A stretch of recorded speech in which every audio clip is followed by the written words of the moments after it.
我覺得每一座歷史建築咧，背後都代表一個故事。咁加埋咧，其實就講咗香港一啲好有香港代表咗香港嘅歷史咯。李麗君喺發展局嘅工作係游說私人歷史建築嘅業主以保育同活化文物代替重建。每次咧，如果見到可以成功咁樣去同業主傾到一啲如保育發展嘅方案咧，其實好有成功感㗎，因為你覺得好似為香港咧盡咗一分力，幫香港留多一棟咧就係歷史建築。本身喺港大讀政治及法律系嘅李麗君，一畢業就投考政務主任，05年入職，做過多個政策局，包括保安局、食物及衛生局、司法機構，到而家嘅發展局。每幾年嘅工作之後，你又會一啲新嘅嘗試，咁當然會俾你帶來一啲新嘅刺激同埋滿足感啦。咁另外一方面就係話，其實當你雖然每個工作可能都會好唔同，但係其實個經驗咧確實可以累積得到，然後咧係應用翻下一個位度。仲有機會被派到外國受訓，李麗君就分別去過英國同美國嘅加州柏克萊大學。個時間上面呢係一個好好嘅時間，就係啱啱喺我哋做咗幾年，啱啱過咗試用期，喺制定政策嘅經驗之後呢，我哋就去外國去上呢個堂。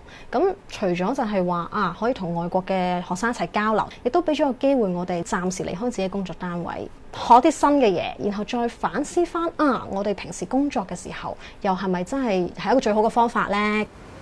高級政務主任陳令行舊年就有機會被借調到一間航空公司工作，大開眼界啦！因為睇到以前自己工作上未接觸過嘅嘢，例如係機艙上面嘅服務嘅計劃啦，甚至乎係空中服務員佢哋嗰個招聘嘅程序啊，佢哋嘅訓練啊，其實都幾特別嘅。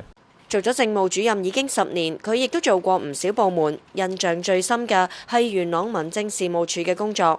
大至全港嘅禁毒，小至地區工程、鄉村事務，通通佢都有份參與。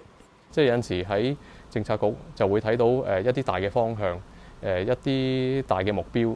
咁但係去到真係落實嘅時候，去到地區嘅時候，究竟嘅推行係點樣呢？點樣先至有方法真係服務到市民呢？令到市民得益呢？咁喺地區嘅工作呢一個係一個好好嘅經驗。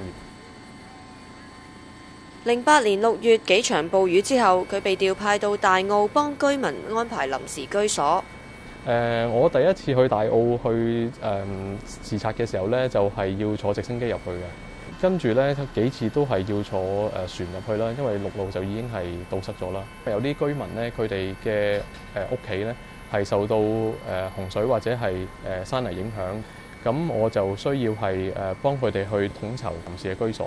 咁其實印象都幾深刻。作為師兄師姐，佢哋都有啲心得，同有意投考政務主任嘅考生分享一下。我知道有啲朋友佢哋可能會係真係好努力，甚至係背一啲叫做標準答案嘅。咁我覺得其實呢方面就未必需要啦。咁所以我覺得最緊要反而就係你自己真係做翻你自己咯。留意時事唔係淨係就咁睇個報紙，即係可能睇報紙嘅時候，你試下嘗試代入去有關嘅官員啊，或者政策局啊，或者部門嘅立場去分析件事。如果你真係佢哋嘅話，你會點樣去處理呢？你會點去解決呢件事呢？咁呢一啲嘅思考嘅過程呢，呢啲嘅練習呢，絕對係有幫助於你遲啲面對 AO 嘅筆試啦，同埋面試嘅。